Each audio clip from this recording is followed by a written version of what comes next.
In a rather un-Italian way, I think we can begin right on time. I'm Charles Mayer, and introducing this evening. In a minute, I'll pass the word on to the Consul General Nicola De Santis. In fact, This is the annual Gaetano Salvemini Memorial Lecture. Gaetano Salvemini, in exile, was a faculty member at Harvard. Taught Italian history. We honor his contribution tonight. These lectures were at their origin, the idea of Renato Camuri, who's been an exchange, comes here often, was a fellow here and appears very often. So we're indebted to Renato for that inspiration. But I think first I'll let the consul welcome you all, and then I'll say a word about our speakers, and then we will hear from them.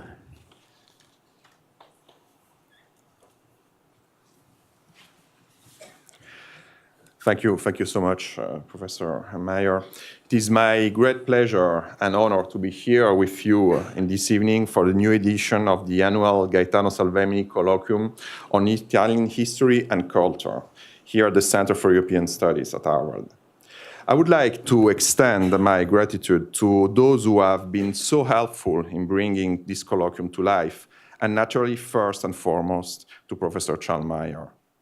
Many thanks also to the CES for continually supporting us, and a special thank to Professor Renato Camuri from Italy, who has always supported and believed in this initiative from the very beginning. This year, we are celebrating the 150th anniversary of the birth of the legendary Italian conductor Arturo Toscanini, one of the greatest, if not the greatest, conductor of the past century. Born in a humble family, by the time he was 14, he was playing in the Parma Opera Company's orchestra. He taught himself to play piano, the violin, and more instruments. Famous for his amazing photographic memory as immense powers of concentrations, he directed La Scala in Milan, the Metropolitan Opera in New York, the New York Philharmonic, and was the first music director of the NBC Symphony Orchestra. He was the one who brought the level of orchestral playing to new heights. But what makes special this colloquium is that today we are not only celebrating the greatest conductor, a beloved legend in classical music, but also the man, the ardent defender of democracy at a time when it was under attack by forces of totalitarianism. From this point of view, he is especially remembered for his solidarity with musicians who were persecuted or forced to exile. I therefore want to express my gratitude to Professor Sachs for being tonight's speaker, and to all of you, and say that I'm sure that this fruitful collaboration with the Center for European Study will continue to grow in time.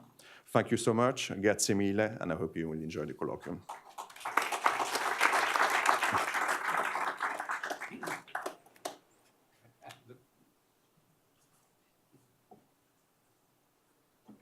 I hope you'll forgive me. I've been hit by a cold and some bronchitis, and so this, just bear with me.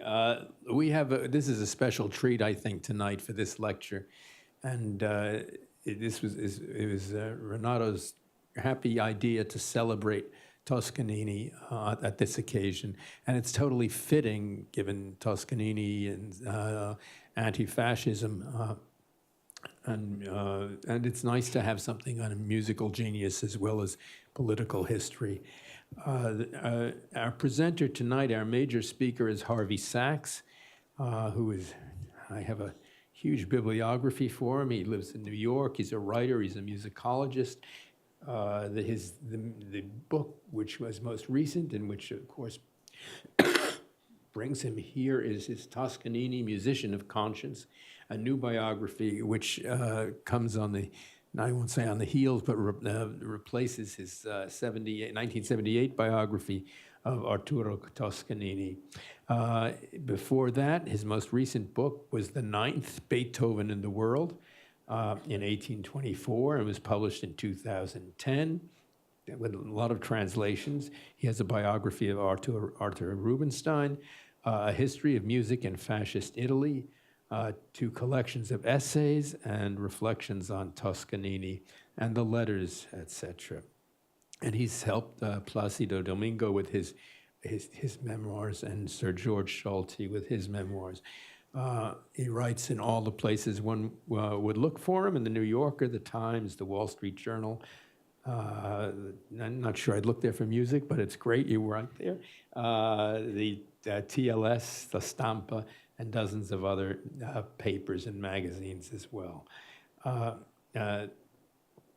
Harvey teaches at the faculty of the Curtis Institute of Music in Philadelphia, and he was the Philharmonic's Leonard Bernstein Scholar in Residence. This goes on, and it's all deserved. And I see you were active as a conductor, actually, but gave up conducting to devote himself to writing, teaching, and lecturing. I imagine it is difficult when you're conducting and you're so expert on Toscanini not to think, wow, I'll never be there. It's difficult to think I would be there. He was artistic director of the Società del Quartetto di Milano in 1991, Loro Ciufena in Arezzo, and he founded the annual Festival del Quartetto d'Archi, devoted to the string quartet. So I think we are in the best hands we could be to learn about Toscanini tonight, and we're in very good hands with our commentator who will follow the talk. Jeremy Eichler, whom I've gotten to know, is a fellow at CES this year. He's a critic. He's taught at Brandeis. He's the major classical music critic for the Boston Globe, and he's currently examining the role of cultural memory and music in the memory of the Second World War and of the Holocaust.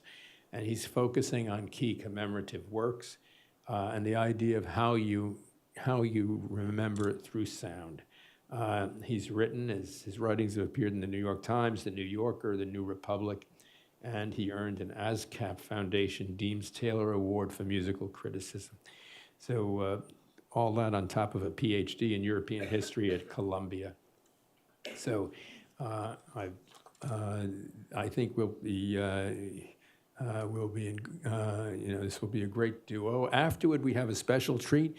We have the video of Toscanini's concert, which he gave at the time that Mussolini was removed from power, the first time in 1943, and it's a lovely piece of music and a lovely piece of memory. And following that, assuming it was time, we'll take questions and answers from you, the audience. So join me in welcoming Harvey here, Sachs.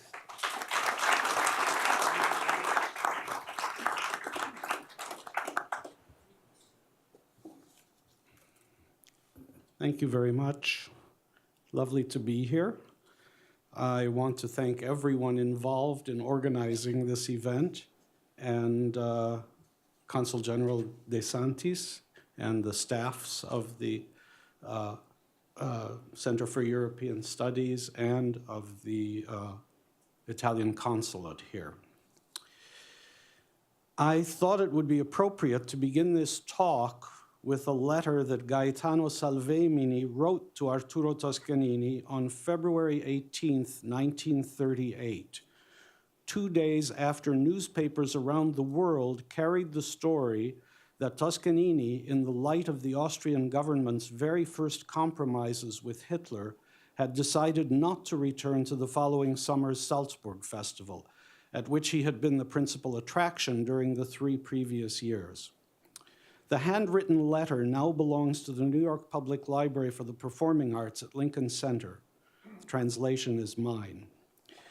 Dear Maestro, for 2 days I have been repeating to myself that it was absurd on my part to inflict one more letter on you amid the many other letters and telegrams that will reach you during these days. But that's the way it is. Absurd or not absurd, I need to write to you, to tell you of my emotion, admiration, recognition, and enthusiasm for this new proof of generosity that you have given by refusing to go to Salzburg. In these Borgia-like years, you are the only person whose moral light remains steady amid the universal baseness. Among those who speak to the future, you are the only one who has always remained faithful to the pure, beautiful tradition of the Italian soul. You are the only one who, at those important moments when we were lost in the darkness of despair, shouted words of faith, duty, and hope at us. In her 3,000-year history, Italy has produced the most unheard of contrasts: Marcus Aurelius and Romulus Augustulus, St. Francis and Alexander VI, Dante and Stenterello, Leonardo da Vinci and Bertoldino. Fate has not been so adverse today as may seem at first glance to be the case to those of us who have been scattered through the world by the tempest. To those cowards who bow down before the great beast, taking it to be Italy, we can teach that Italy is today represented not by Mussolini, but by Toscanini. Thank you, dear Maestro, for the good you do us, for the strength you give us, not to speak of the pure happiness for which we are indebted to your art. May our Italy live forever, excuse me, the Italy of Mazzini, which still continues, through you, dear Maestro, to speak to the world in terms worthy of her history and her nobility. G. Salvemini. Now, the story of Arturo Toscanini's opposition to fascism begins long before his birth. Claudio Toscanini, the future conductor's father, was by trade a tailor, but by nature what the Italians call a scalmanato, a hothead, a person who feels fully alive only in a state of agitation. Born in 1833, Claudio caught Risorgimento fever at an early age, joined Garibaldi's irregular army, followed the general through the Sicilian campaign of 1860, then enrolled in the regular army's Bersaglieri Corps, but deserted in 1862 to rejoin the hero of two worlds in the ill-fated attempt to snatch control of Rome from Pope Pius IX. Captured at the Battle of Aspromonte, Claudio spent 3 years in prison before being pardoned and returning home to Parma, where he married Paola Montani, the sister of one of his fellow Garibaldini, and became the father of Arturo, who was born 150 years ago on March 25, 1867, and then of 3 daughters. Life as husband, father, and tailor was not nearly as exciting as soldiering had been. And instead of attending to his professional and domestic duties, Claudio drank to excess, chased women, pursued ineffectual political activities, and dreamt up ridiculous business schemes. But he was a gentle father, and he inculcated in his son a love of Garibaldi, of Mazzini, and of free thinking, along with contempt for the Italian monarchy and for the Church of Rome, and an unshakable belief that the Trent and Trieste regions, which were still in Austrian hands, rightfully belonged to Italy. We know virtually nothing about the young Arturo Toscanini's political beliefs, or even whether, let alone how, he voted in Italian elections. From the age of 9, when he entered Parma's conservatory, he was absorbed by his musical studies. And from the age of 19, when he made his unanticipated debut as a conductor, his day-to-day life was taken up with his professional activities. The first concrete fact about his political attitudes is his ardent support in 1915 for the Italian government's decision to break its pact with Germany and Austria and to join the war effort on the side of Britain, France, and Russia in order to make Trent and Trieste part of Italy. By then, Toscanini was 48 years old. He had been what today would be called artistic and music director of La Scala in Milan and then of the Metropolitan Opera in New York.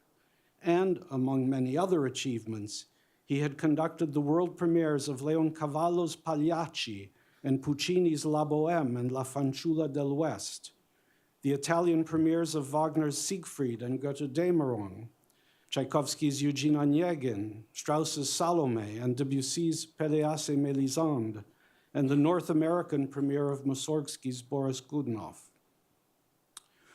With Italy's entry into the war, Toscanini immediately gave up all his regular engagements, including the directorship of the Met. He stayed in Italy and conducted only benefit performances, mostly to help musicians who had been reduced to poverty by the wartime closure of places of entertainment. He even had to sell his home in Milan in order to provide for himself, his wife, and their 3 children. In the summer of 1917, Toscanini formed a military band and took it to the front, where it performed until the disastrous rout at Caporetto forced it to disperse. He was decorated for bravery under fire. After the war, the Italian government's inability to deal with social and economic turmoil throughout the country persuaded Toscanini that drastic changes were needed. Early in 1919, his son, Walter, persuaded him to attend a political meeting held in Milan by a former editor of the Italian Socialist Party's newspaper, Avanti, one Benito Mussolini, who was then advocating a Bolshevik-like platform that included the abolition of the monarchy, the nobility, the banks, and the stock exchange, giving the vote to all adult Italians, male and female, confiscation of church property, and many similarly radical proposals. Toscanini was positively impressed. And when, at the last moment, Mussolini decided to put forward a list of candidates in Milan for the November parliamentary elections, Toscanini's name appeared 6th on the slate. But the Fasci di Combattimento, combat groups, as the new party was called, received fewer than 5,000 votes, in contrast with 170,000 for the Milanese socialists. Many thought that Mussolini's political career was finished, whereas he had merely lost his taste for the left and for elections. But Toscanini's unwanted political career was indeed finished, at least officially. Excuse me.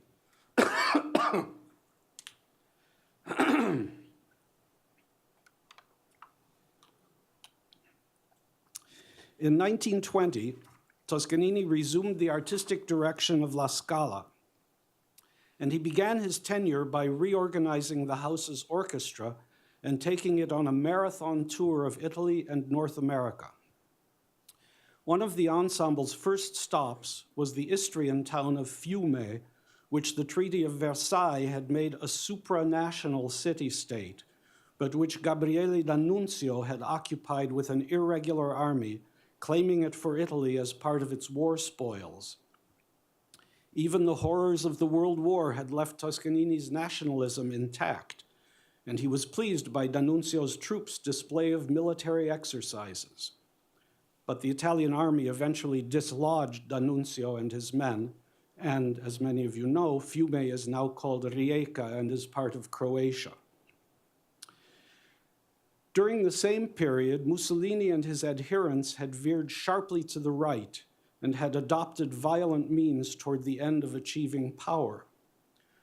On the eve of the fascists' march on Rome in October 1922, which ended with King Victor Emmanuel III calling on Mussolini to form a government, Toscanini told friends that if he were capable of killing a man, he would kill Mussolini. The conductor's first minor run-ins with the new government began almost immediately. And in the spring of 1924, the mayor of Milan wrote to Mussolini, warning that Toscanini would leave La Scala if the fascist party insisted on dominating the theater's board of directors. Mussolini acquiesced for the time being. Toscanini refused to follow the prime minister's edict to have photographs of himself and the king displayed at La Scala and to conduct the fascist party's anthem, Giovinezza, before official or gala performances. By 1926, Toscanini was making annual visits to the United States to conduct concerts with the New York Philharmonic. And in 1929, he left La Scala and became the Philharmonic's principal conductor. The following year, he led the New York Ensemble on its first wildly successful European tour. And while the orchestra was in Berlin, an Italian police informer sent the following report to Rome. Quote, having repeatedly been asked to attend a reception that was being organized in his honor at the headquarters of the local Italian fascist party organization, the maestro kept replying that he could not participate because he was tired. When pressed, and when asked whether he would authorize the sending of a telegram in his name to the Duce, in which he would state that he did not agree to attend the function only because he was tired, he replied sharply that he was not attending because he was an anti-fascist, because he held Mussolini to be a tyrant and oppressor of Italy, and that rather than break with these convictions, he was prepared never to return again to Italy. The Italian political police sent this typewritten statement to Mussolini, who underlined the last few lines and forwarded the document to Foreign Minister Dino Grandi. The report is one of the earliest significant documents in what would grow into an enormous police file on Toscanini. In Bologna, in May 1931, the 64-year-old conductor was slapped and knocked around by a group of young fascists for refusing to conduct Giovinezza before a concert. Reports of the incident appeared in newspapers around the world, and there were outcries of support for Toscanini's stand. But in Italy, the muzzled press blamed his stubbornness for what had happened. Toscanini was too proud to reply in public, but in a private report he wrote, quote, the conduct of my life has been, is, and always will be the echo and reflection of my conscience, which does not know dissimulation or deviations of any type, reinforced, I admit, by a proud and scornful character, but clear as crystal and just as cutting, end quote. He made up his mind not to conduct again in his native country as long as the fascist regime and the monarchy that protected it continued to exist. A year earlier, Toscanini had become the first non-German school conductor to perform at the Wagner Festival in Bayreuth, where he was idolized by the public at large and by the Wagner family in particular. He returned for the 1931 festival, but afterward he upset the Wagner clan, most of whom had long been supporters of the up-and-coming Nazi party, by declaring that at Bayreuth, Wagner was being, quote, degraded by Hitler's propagandists, end of quote. On April 1st, 1933, barely more than 2 months after the Nazis came to power, Toscanini was the first signatory of a cablegram sent to Hitler to protest the boycott of Jewish musicians in Germany. At the request of the Wagner family, the new chancellor sent a letter to Toscanini, stating his hope to attend the maestro's performances at Bayreuth that summer. But when the conductor learned that conditions for Jews and other opponents of the new regime were worsening rather than improving in Germany, he withdrew from the festival. As several reviewers of my new book have pointed out, it is almost impossible for people today, when the world of classical music has become so marginalized, to understand just how famous a cultural figure Toscanini was in his day, throughout Europe and in North and South America. He himself hated publicity and did everything possible to avoid it, but his principled stand against the fascist dictatorships was headline news on 3 continents. And instead of merely not conducting in Italy and Germany, he began to take his art to other European countries in which he had rarely or never performed before, so that by 1938, he had conducted concerts in Austria, Switzerland, France, Britain, Hungary, Czechoslovakia, Sweden, Denmark, the Netherlands, and Belgium, dancing a circle, so to speak, around the fascist countries. In Austria, in particular, he became an adored guest of the Vienna Philharmonic, both in Vienna and at the Salzburg Festival, where he gave what proved to be his last performances of complete staged operas, and where his presence raised the festival's public and its profits. But as I mentioned at the beginning of this talk, when Austrian Chancellor Kurt Schuschnigg made his first compromises with Hitler, Toscanini stated that he would not return to the festival.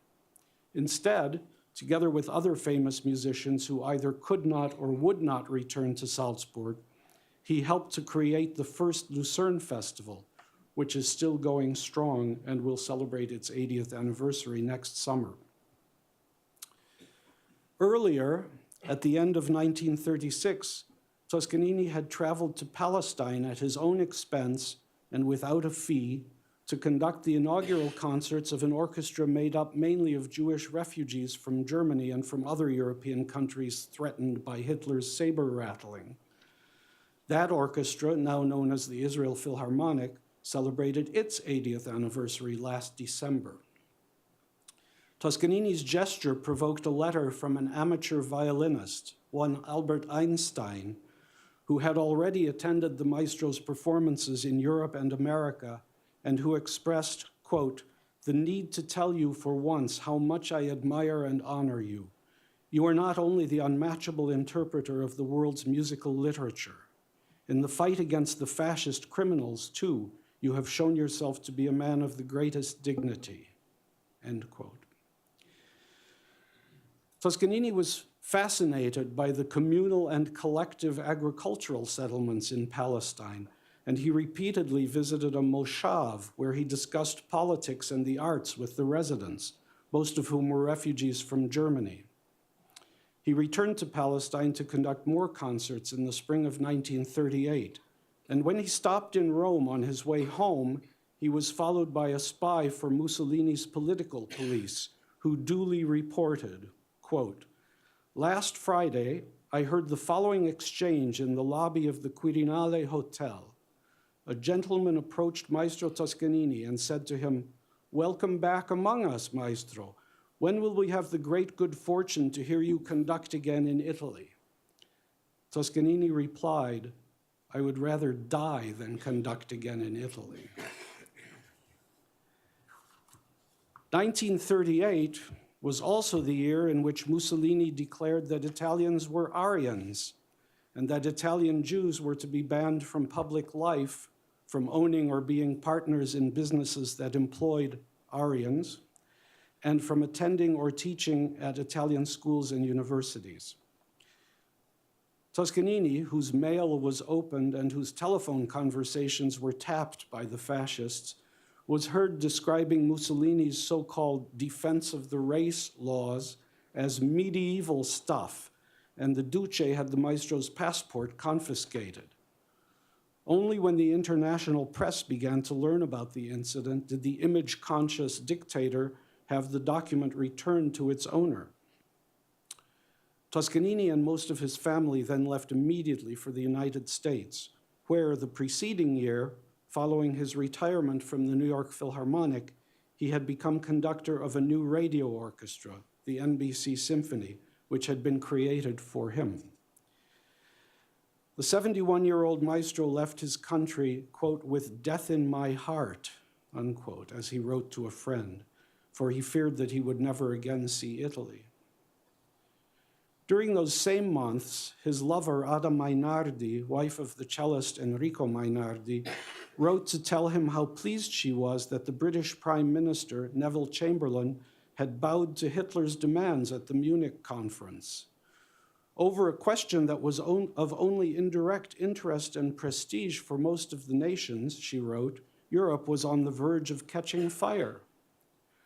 "Oh, if only it had caught fire," Toscanini replied, "and if only the fire had burned away forever those two wild beasts, Hitler and Mussolini." In June 1940, when Italy attacked France, which had already nearly been defeated by Germany, Toscanini was beside himself with anger and shame over his country's cowardly deed and over its abandonment of England to her fate. In a letter to his friend, Lady Sybil Cholmondeley, who was working for the Admiralty in London, he quoted Garibaldi: "If ever England should be so circumstanced as to require the help of an ally, cursed be the Italian who would not step forward in her defense." Lady Cholmondeley replied, "I showed your quotation to Winston. Of course he knew it well, but he seemed pleased to see it again, and from you." During the Second World War, Toscanini remained in the United States, except for 2 engagements in South America. He supported the Mazzini Society, a group of liberal and socialist Italian expatriates who favored the establishment of an Italian republic following the downfall of fascism, for which they all fervently hoped. The Society's members included, among others, Salvemini, the art historian Leonello Venturi, the political philosopher Max Ascoli, the church historian Giorgio Lapiana, the writer Giuseppe Antonio Borghese, Colonel Randolfo Pacciardi, and a former Italian foreign minister, Count Carlo Sforza.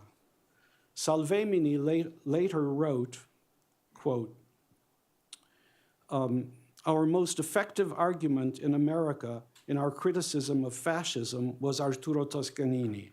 His very existence was a formidable accusation against a political regime that could have chased such a man out of his country," end quote. In the summer of 1943, following Mussolini's fall from power, Life magazine carried an editorial that was jointly drafted by Salvemini, Lapiana, and Toscanini and his son, Walter, and that was published under the maestro's name. The message protested the Allies' policy of dealing with the Italian monarchy and with the government of Marshal Pietro Badoglio, who had supported the fascist regime. In the article, Toscanini inserted a quote from Shakespeare's Henry VI to describe Victor Emmanuel as a faint-hearted and degenerate king.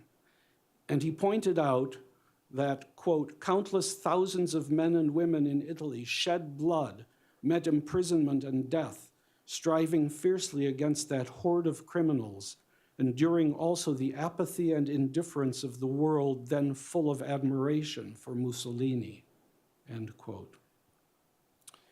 Later that year, Toscanini, who had turned down fabulous offers to appear in Hollywood films, participated gratis in a short film made by the US Office of War Information to be sent to the parts of Italy and gradually other European countries that were being taken by Allied forces.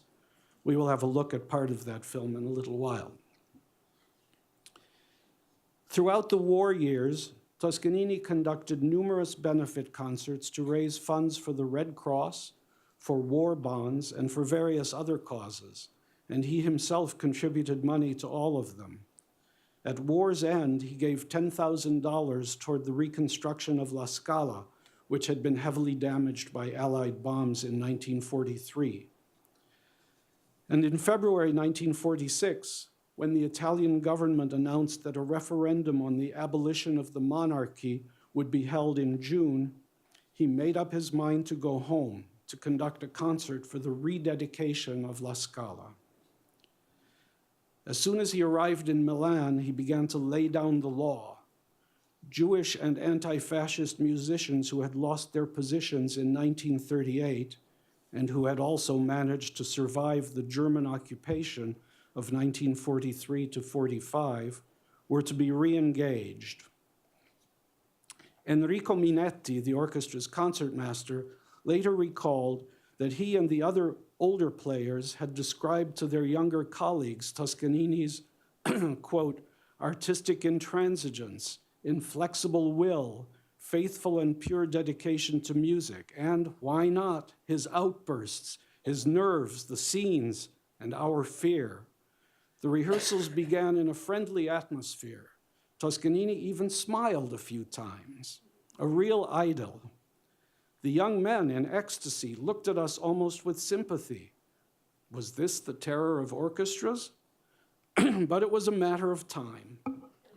Little by little, the maestro's observations became rather more authoritative, more incisive, less kindly. The invitations to make an effort, the exhortations to sweat were peremptory, accompanied by the well-known gesture of the accusatory index finger, and his glances began to delve again into our eyes and into our hearts.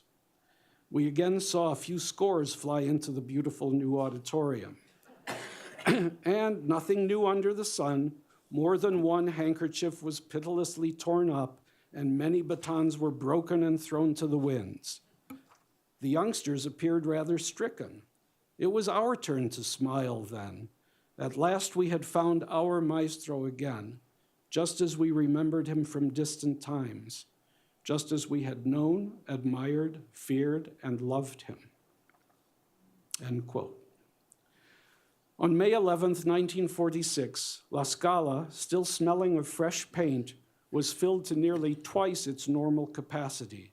And outside the theater, tens of thousands gathered in Piazza della Scala and in Piazza del Duomo to listen to the performance on loudspeakers. At precisely 9 p.m., as the 79-year-old, excuse me, water. It's okay. At precisely 9 p.m., as the 79-year-old conductor walked onto La Scala's stage for the first time in 16 years, people in the audience leapt to their feet, applauding frantically, shouting and weeping. At the end of the last piece on the all-Italian program, the applause and cheering went on for 37 minutes. And afterward, the orchestra members gave Toscanini a commemorative gold medallion that bore the inscription, "To the maestro who was never absent from his orchestra." What I find particularly interesting about the story of Toscanini's opposition to fascism is that it grew out of his belief that art and politics should have nothing to do with each other, which was precisely the position taken by many of the famous musicians who remained and thrived in fascist Italy and Nazi Germany. I'm referring here not to people like the conductors Karl Böhm and Herbert von Karajan, who accepted the Nazis either with enthusiasm or out of opportunism, or both, but rather to people like the conductor Wilhelm Furtwängler, who refused to join the Nazi Party in Germany, and his colleague Vittorio Gui, who refused to join the Fascist Party in Italy. These people evidently believed that they could continue to accept state-subsidized positions under racist totalitarian governments in their native countries, just as they had done under previous liberal or conservative administrations, while keeping their hands and consciences clean. In other words, they accepted Hitler and Mussolini as if those two gentlemen were garden variety politicians. A simple fact was grasped by Toscanini and a few other famous musicians. I'm thinking in particular of the Busch brothers, the conductor Fritz, the violinist Adolf, and the cellist Hermann Busch, who, like Toscanini, were not subject to ethnic persecution, but who chose to emigrate. And the simple fact that they grasped was this: in a reign of oppression, terror, and brutality, the only way in which artists can keep art separate from politics is to refuse to contribute their art to an evil polity. Thank you very much.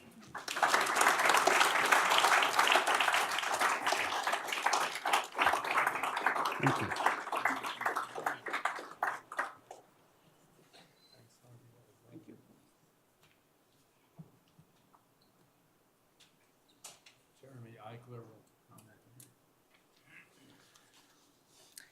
Hi, thank you so much to Professor Sachs for that wonderful kind of summary of such a fascinating and rich 20th century figure as Toscanini. I was particularly there are so many directions we could go in our conversation tonight, our Q&A that I hope we can have here with all of you. I've been given the privilege of a chance to respond to Professor Sachs without actually knowing what he was going to say. But I've kind of formulated my own thoughts here as a kind of a series of questions really for Professor Sachs. Maybe we could have a short discussion before opening it up to the floor, and in a way an invitation to kind of elaborate on a few different themes. One of them is, there are actually kind of four aspects that I thought you might care to expand on or not. And I'll go through them each in turn. One of them was the political kind of sphere. The second is a kind of philosophical question that you actually touched on just now at the end with your comments. The third is a kind of socio-historical question that your writing on Toscanini has raised for me. And the fourth is really a personal one for you as an author and biographer who's now returned twice to the scene of the crime. Beginning with the political, I'm curious. You know, we read a lot about these symbolic statements that Toscanini made, extremely principled statements that garnered the world press attention, that you've cited on multiple continents, his opposition to Mussolini at various points. And I'm wondering if in your research, beyond that, you were able to kind of drill down a little bit further to understand, to come across any evidence of what, if any, impact these actually had in Mussolini's inner circle, in the kind of calculus of the fascist machinery, if you will, in Italy at the time. How much of a threat did they perceive Toscanini to be, or was this mostly a question of managing kind of the public relations, if you will, of the fascist regime? So that's one domain we could explore or not. The second one was a philosophical, the philosophical area. I'm fascinated in a way by this contrast with Wilhelm Furtwängler, who, you know, they were born. Professor Sachs mentioned Furtwängler just at the end of his comments. They were born only a year apart, and I'm interested in really not just what's, I think, a kind of overstated or belabored contrast, that kind of rivalry, if you will, that popular, I think, more decades ago about, you know, about their interpretive strengths or merits, strengths or weaknesses, you know, the kind of soulfulness and depth of Furtwängler and the kind of radiant precision and electricity of Toscanini, you know, sort of who does one prefer? That's a very personal question, and I think that their differences in these senses can be really easily overstated. But what's interesting to me in thinking about the two of them together is actually is kind of the philosophical roots of their approach to music and the way they dictated such vastly different positions during the war years. Furtwängler, as Professor Sachs mentioned, stayed in Germany and did try to work around the edges. He did not formally join the Nazi Party. He tried to help around the edges where he could, but at the end of the day, he lent his prestige to the most barbarous regime in the history of humanity. He did so, I would argue, not despite his approach to music, but in a way because of it. Furtwängler was a product of this older tradition of the Germans call Innerlichkeit, a kind of German belief in inwardness. Think of this sort of the triumph of the will of Schopenhauer, of Nietzsche, a sense that cultural profundity really necessitated a kind of withdrawal from the messy everyday world of democratic politics. Music and politics, this particularly German equation goes, must remain separate enterprises, and to suggest otherwise is a kind of Philistinism. But of course, as we know now, they were not separate enterprises. To quote an essay from Thomas Mann from 1939, he kind of came late to this truth, but he embraced it when he did. Quote, the intellectual's refusal to realize that politics is part of the human problem has issued in a political frightfulness, an enslavement to power, to the totalitarian state. The intellectual's elegant disdain of democratic revolution has made him the tool of another revolution, an anarchic one running amok to threaten the foundations and props of all of our Western morality and civilization. So Toscanini, to his great credit, loved German music, revered Wagner, but did not seem to drink from the same German well, if you will.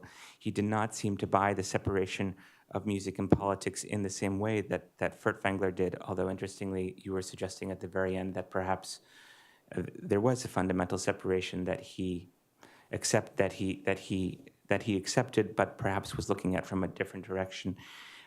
Fundamentally, he did not allow his quest for what he surely saw as the universal ideals of beauty to blind him to the particular, to the flesh and blood humanity of the players before him.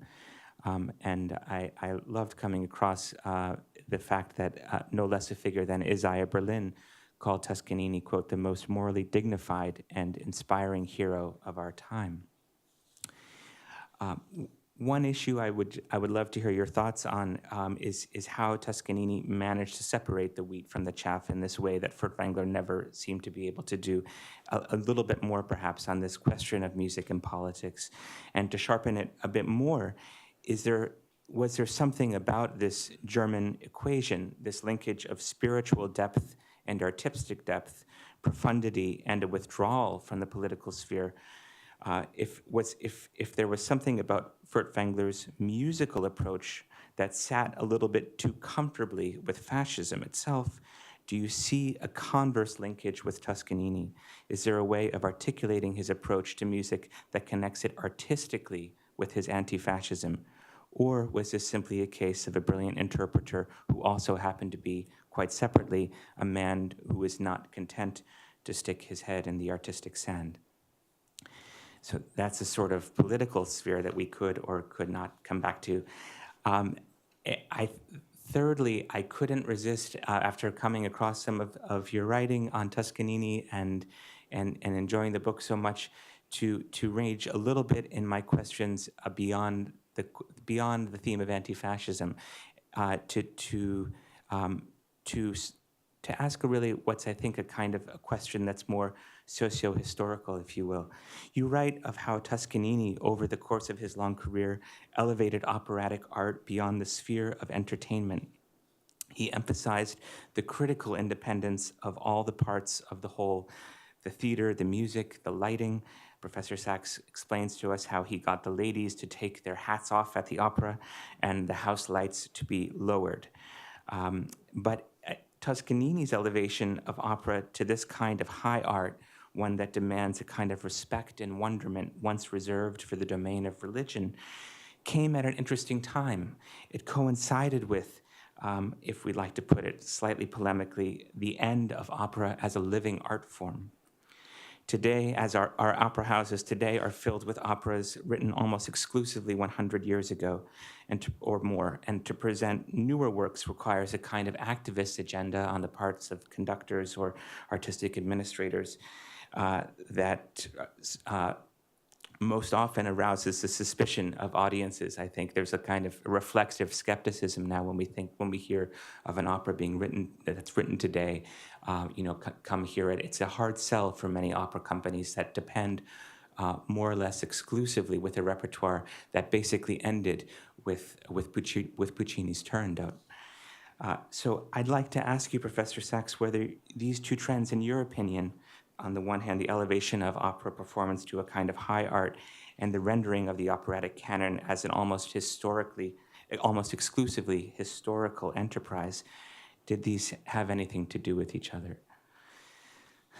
And lastly, to end with a kind of a softball, if you will, I would love to hear you talk, and you don't have to respond to any of these or all of them as you will, but I would love to just hear you talk. It's always fascinating to hear how authors come to their subjects, and here, as we mentioned, you've come not once but twice to Toscanini, and so I wondered if you care to share a little bit more with us how how you came to such a rich subject and sustained and kind of built on your interest over the years. Thank you.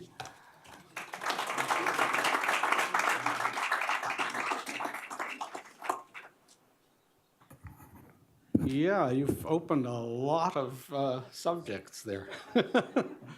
So the first question, did Toscanini's anti-fascism have, or what sort of effect did it have on Mussolini's circle and the fascists themselves? You know, Mussolini, unlike Hitler, was very interested in his public international image. Hitler didn't care. Hitler had his ideas, and that was that, unfortunately. Mussolini cared, and so, you know, he started, or he approved of starting the Venice festival, that opened up to the International Society of Composers, Contemporary Composers.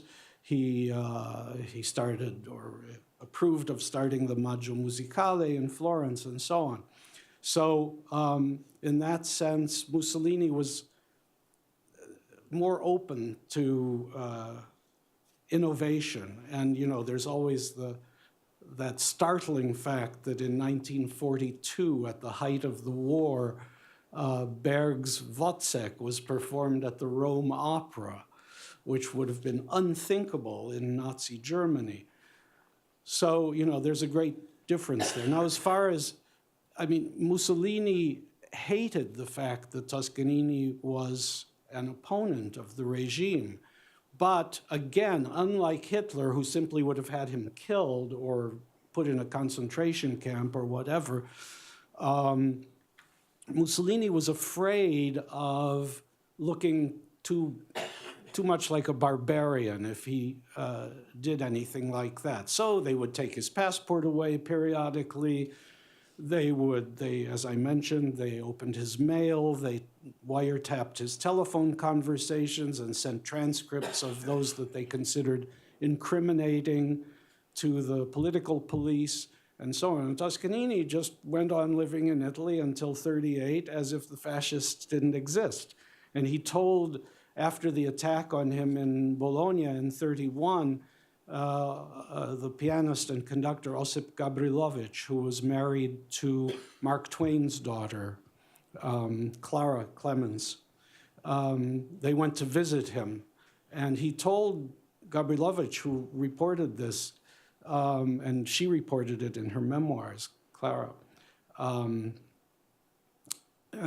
Toscanini said, I told the fascists, if they want to kill me, they can kill me, but I'm going to go on saying exactly what I think. So as the years went on, some of the fascist hierarchs, especially Farinacci, who was one of the most violent of them, actually incited. He had a newspaper in Cremona, which was sort of his feudal fief.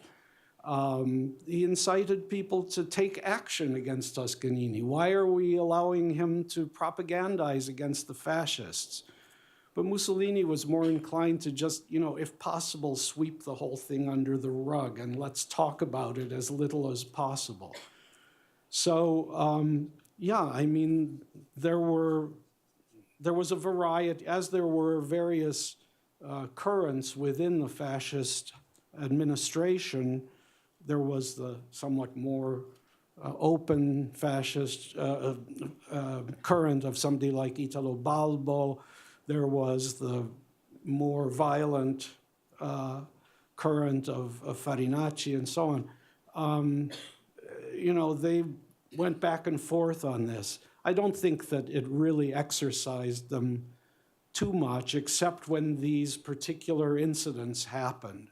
The worst one was in 1938, when Toscanini went to Lucerne to conduct a special Wagner concert in Lucerne in the summer of 1938.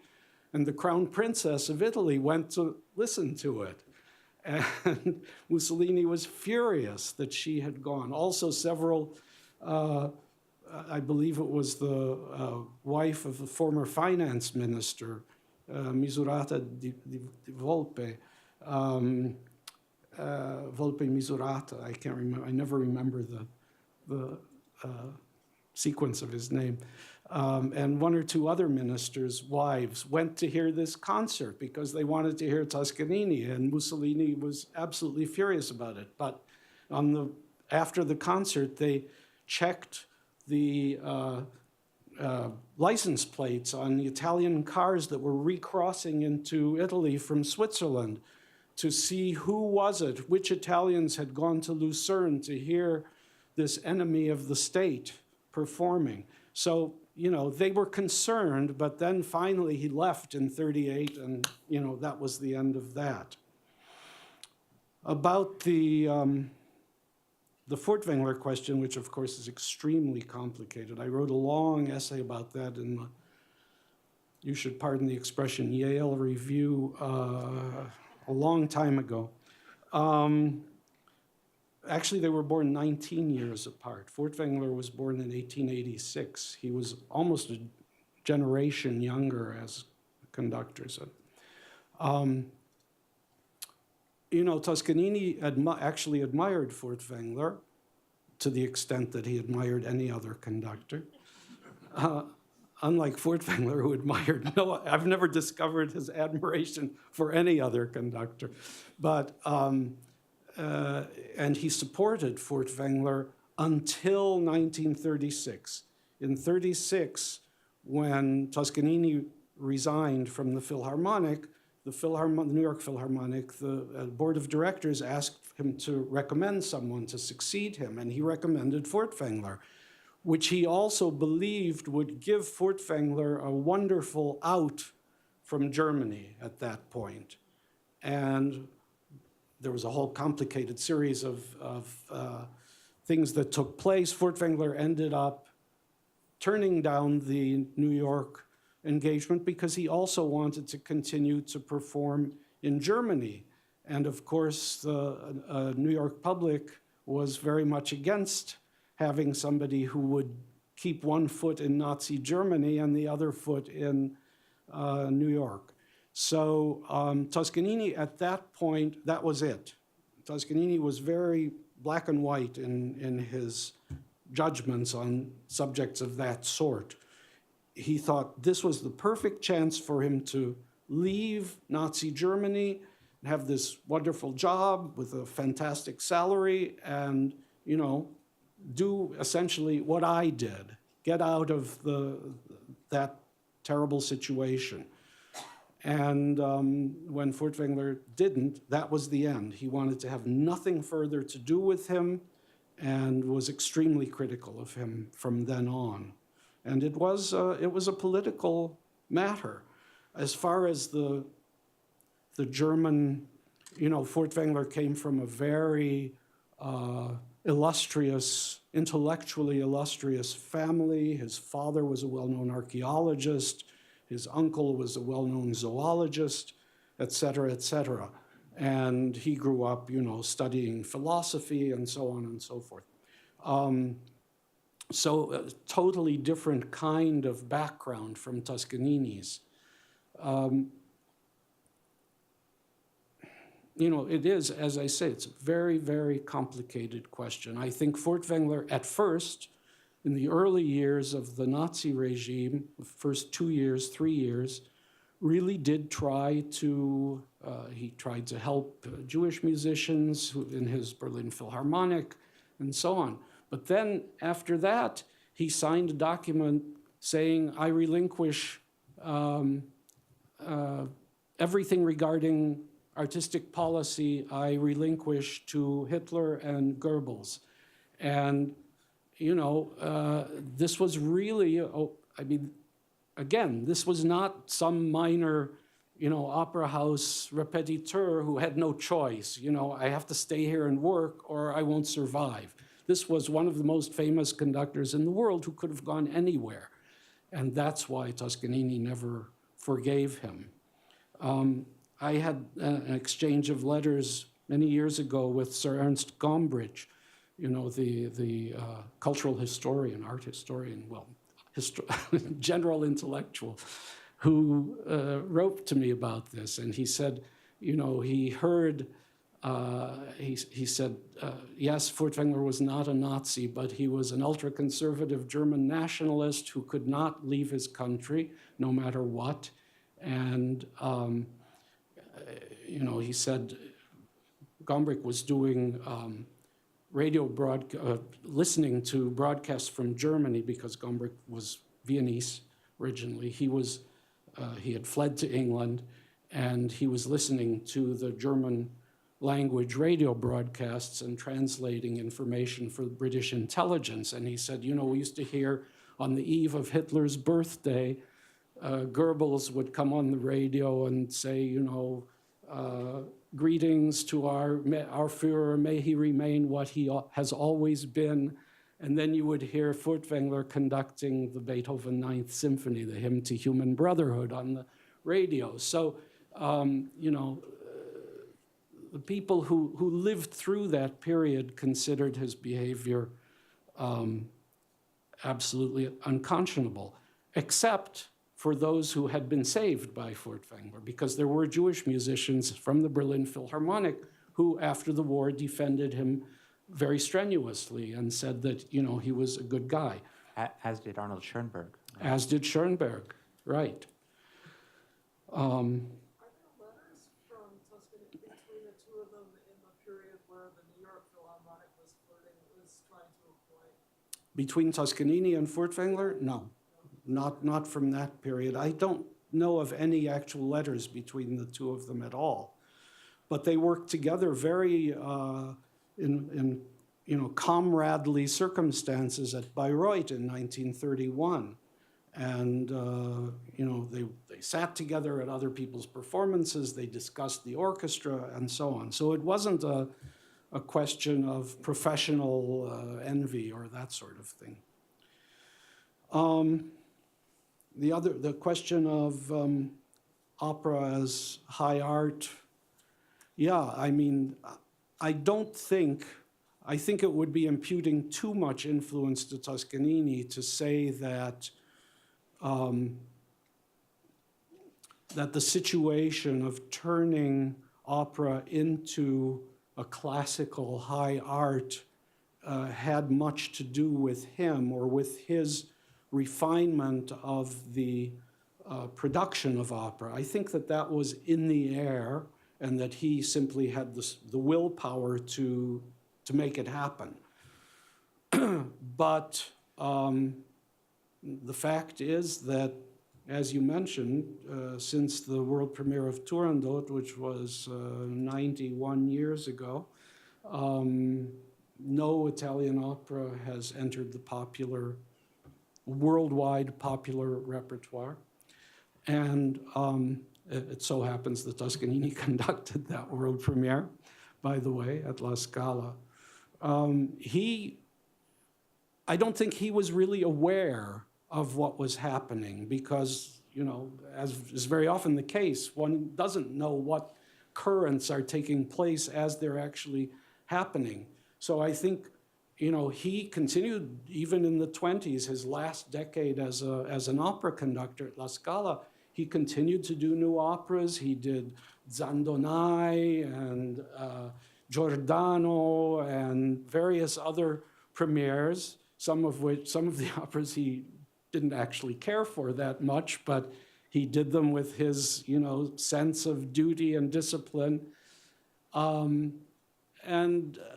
I think that this was something that happened simultaneously, that opera became high art and that the repertoire simply began to freeze.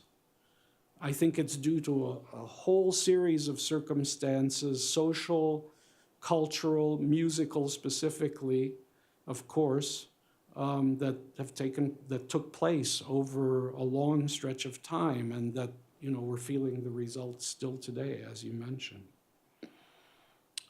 So I don't know if that really answers that, but as far as my interest in Toscanini, this is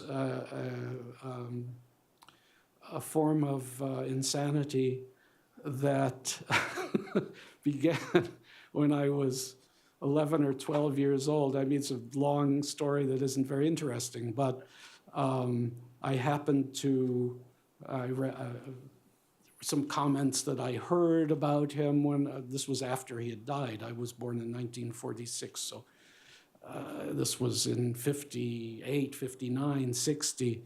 I heard comments about him from an uncle of mine and from the local librarian and that sort of thing. And I loved music, and I was already very interested in music, and I started to read things about various performing musicians as well as composers.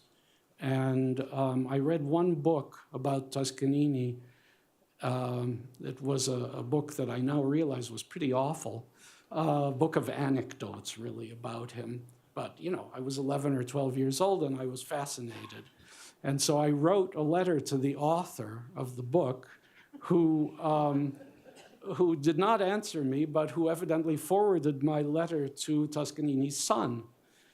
And a few weeks later, I got a package in the mail of unreleased recordings of Toscanini and some programs, no letter, just a package with all this material, some photos and so on. And of course, my parents said, well, you must write to thank Mr. Toscanini for having sent you this. So I did, and this correspondence began at that point between this, you know, pubescent kid from Cleveland, Ohio, and Toscanini's son, who lived in Riverdale, in the Bronx at that point. And so it was kind of a hobby that grew up alongside my study of music and so on. And when I was living in Milan, studying conducting an opera production, when I was about 30, I got an invitation from a British publisher to write a biography of him because, again, there's a very long, complicated story how they found out about me. But that's how it all started. So that's the basic story. So I think we should... I'm sure it hasn't ended yet. Well, I think it has sort of ended. I think this book is like the end point of that particular story. But shall we move on to the film? Yes, why don't we? The film is sort of a treat. And I Yeah. think we should. So I'd like to just mention for a moment what this film is. I mentioned in 1943, the Office of War Information invited Toscanini to participate in a film that would be sent back to the retaken parts of Italy and then elsewhere in Europe during the war, and he agreed to do it. So it's a half-hour film. I'm not showing the whole thing. It's kind of a corny, propagandistic film, typical of the period, and you know, you have to bear in mind what was happening in Europe when this film was made in 1943, and I think the actual filming was done early in 44.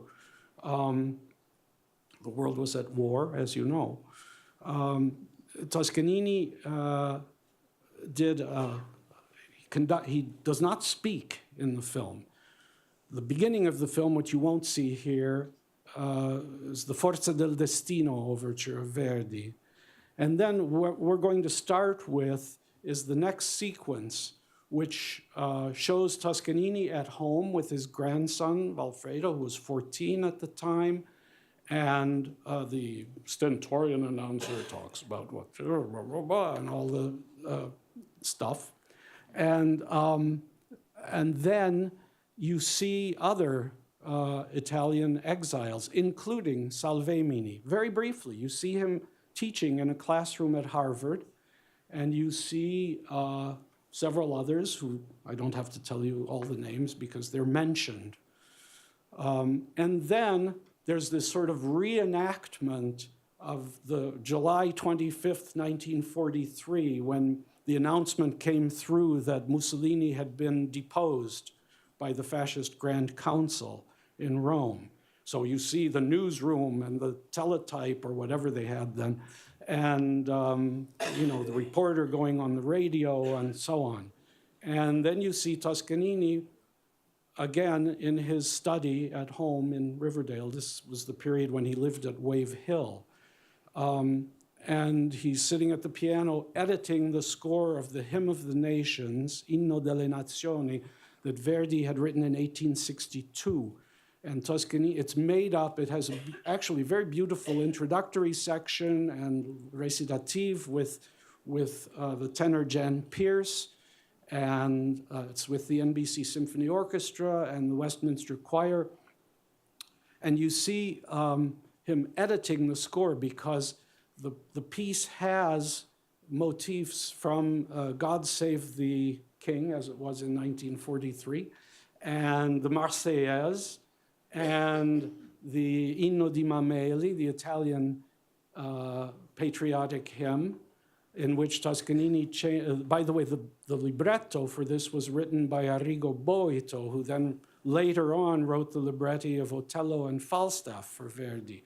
This was their first collaboration. Boito was, I think, 21 or 22 years old at the time. And Toscanini changes the words at one point.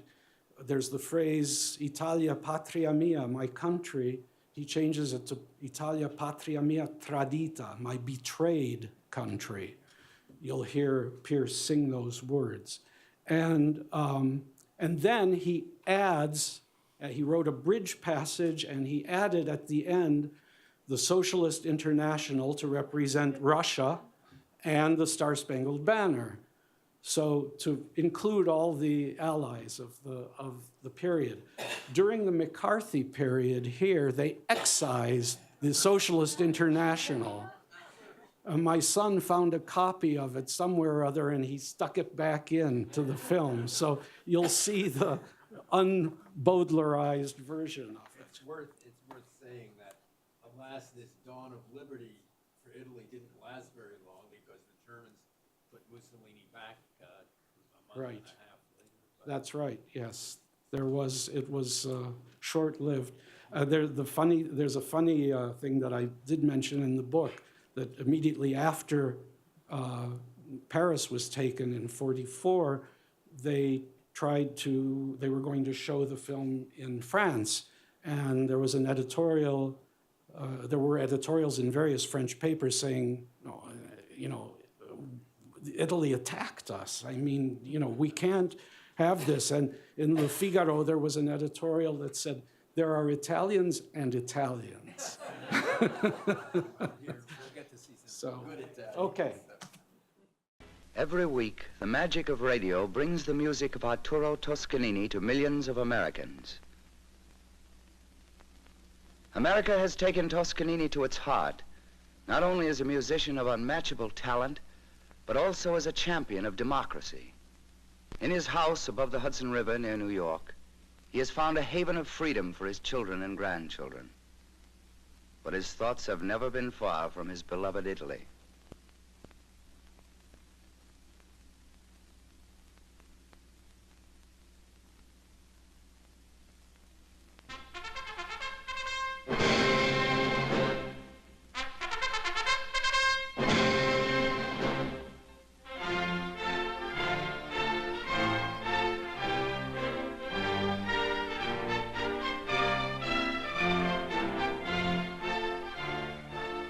Americans know that this son of a soldier of Garibaldi refused to allow his music to become the servant of tyrants. They know that 20 years ago he took his stand against the tyranny of fascism in his own land. When the fascists rose to power in Germany, Toscanini withdrew from Beirut. When Austria was forced into the Reich, Toscanini was heard no more at Salzburg. And when the night of fascism darkened most of continental Europe, he brought his music and his democratic faith to the New World. He was not alone. Other Italians who preferred exile to slavery were carrying on the fight in America. Gaetano Salvemini, the historian, lectured to young Americans in the classrooms of Harvard University. G.A. Borghese at the University of Chicago taught American boys and girls to understand and love Italian literature. and some kept the dream of a free Italy alive through the press. In New York, Giuseppe Lupus, Aurelio Natoli, Carlo Aprato fought fascism with their pens. So did Colonel Randolfo Pacciardi, soldier and editor.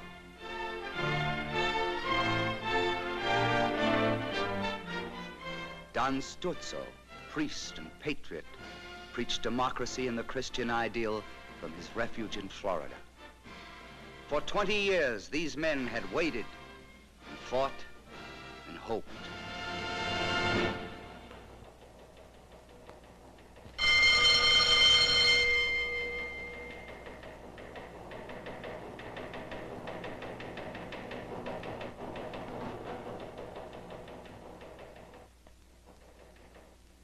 We interrupt this program for a special news bulletin. Rome, July 25th. The first of the Axis tyrants has been deposed. Benito Mussolini has been removed as dictator of Italy. Italy has thrown off the fascist yoke and is free at last of the tyranny which has betrayed and enslaved her. This is the day for which millions of Americans of Italian descent have been waiting. This was the day. Arturo Toscanini had his answer ready, and his answer was music.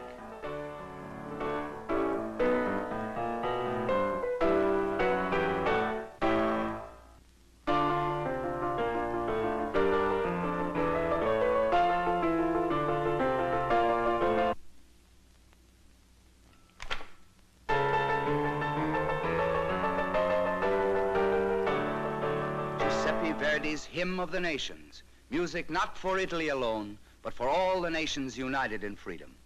The maestro himself edited Verdi's score to honor the great free allies of today.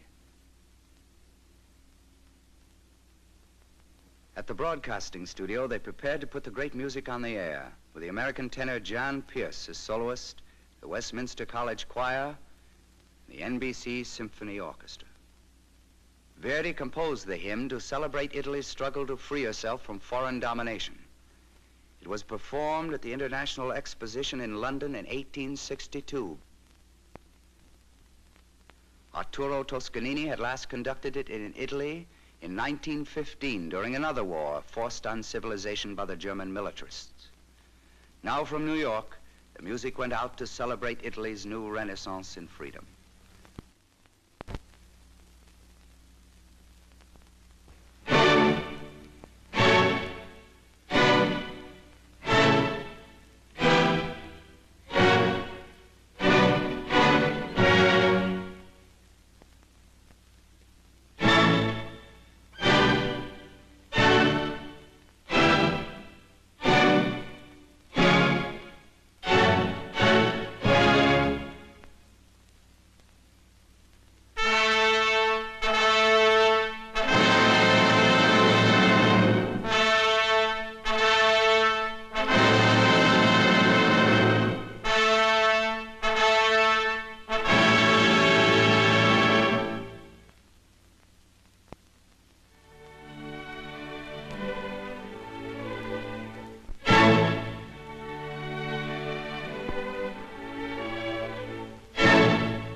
me.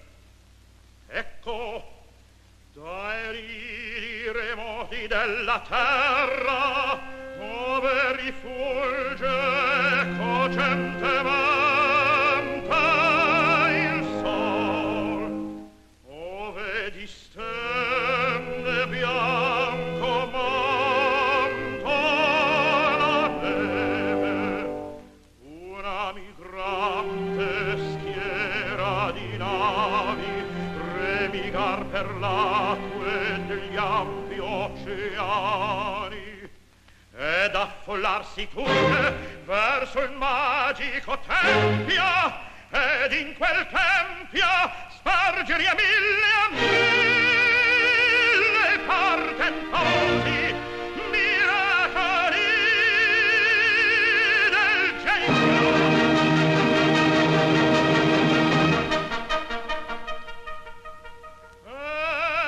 Fu un giorno che passò furiando quel bieco fantasma della guerra.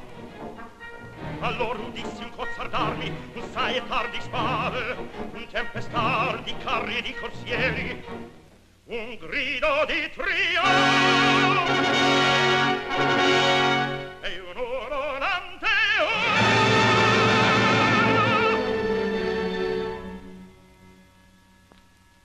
eccola ove fumò di sangue il campo di battaglia, un luttuoso campo santo a levarsi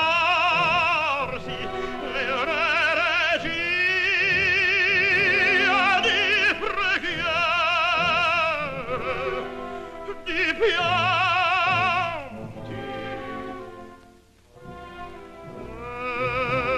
e di lamenti.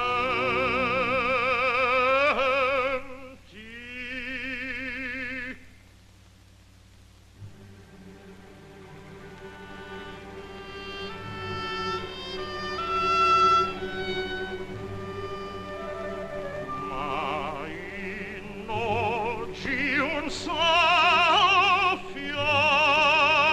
di serena dea spense quell'ire.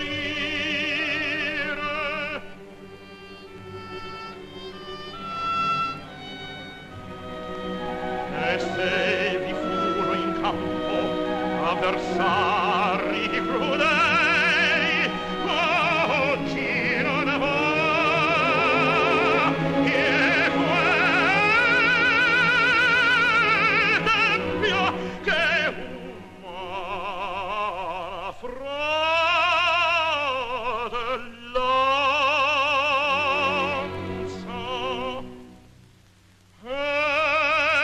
Addio il volle, partiammi l'audio ricordo.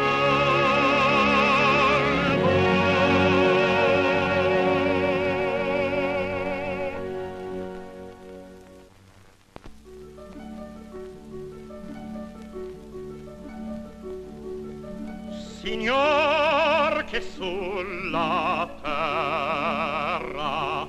rugiade spargi e fior e nembi di fulgori e balsami d'amor.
regina de mari.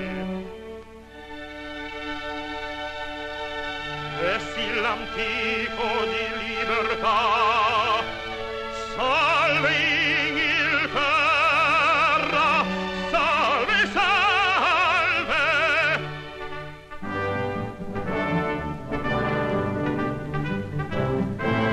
O Francia, tu che spargesti il generoso sangue per una terra ricatenata.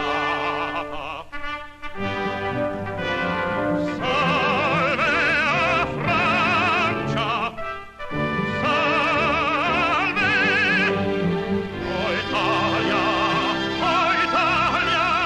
a patria mia qualità, e il cielo benigna ti sia propizio cara, fino a felice libera tua corrisore fare.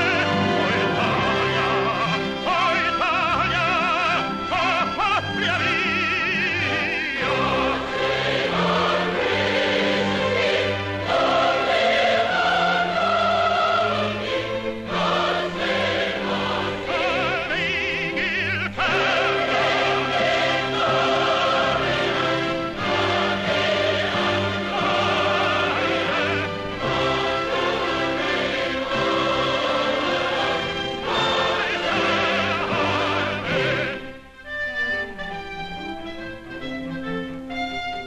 O Francia,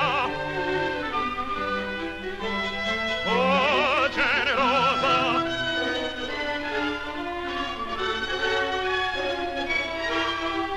il sangue tuo spargesti per una terra incatenata. Salve, salve, salve a Francia, salve, salve, salve a Francia, salve.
to do a rich musical feast, and I think we get some of the magnetism of this of Toscanini from this.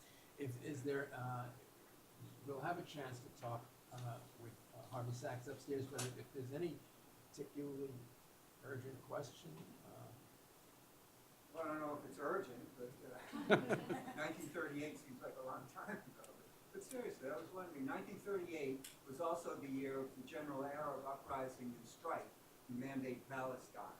So I'm kind of wondering why Toscanini, since he appears to be so sensitive to political and social issues, didn't take a greater interest in the oppression and brutality of the Arab population by the British and Zionist colonizers, which is, of course, continued down to the present day. But I mean, it was right in front of his face.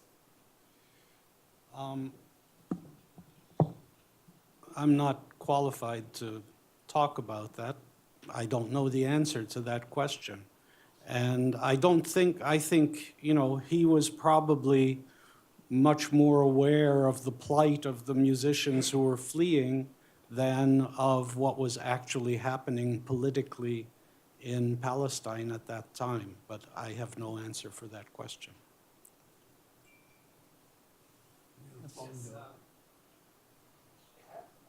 As a child, I heard a story about the terror of orchestras.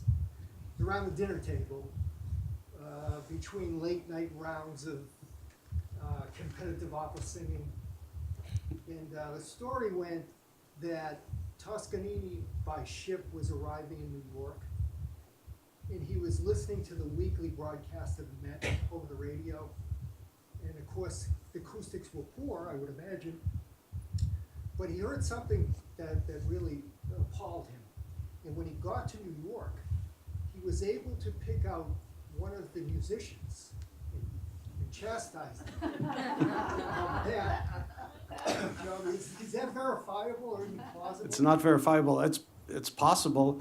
I mean, you can't imagine how many anecdotes there are, and you know, some of them probably are true, but many of them are not.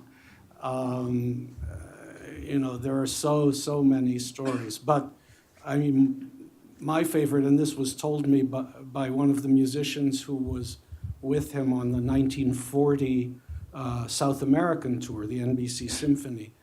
They're on the boat and they hear a radio broadcast of the Beethoven Seventh, and Toscanini is listening to it, and this is terrible. I can't imagine, you know, how this tempi are wrong, and this playing is terrible. And of course, at the end, the announcer said this was Arturo Toscanini with the New York Philharmonic, and he said, you know, everybody is an ass.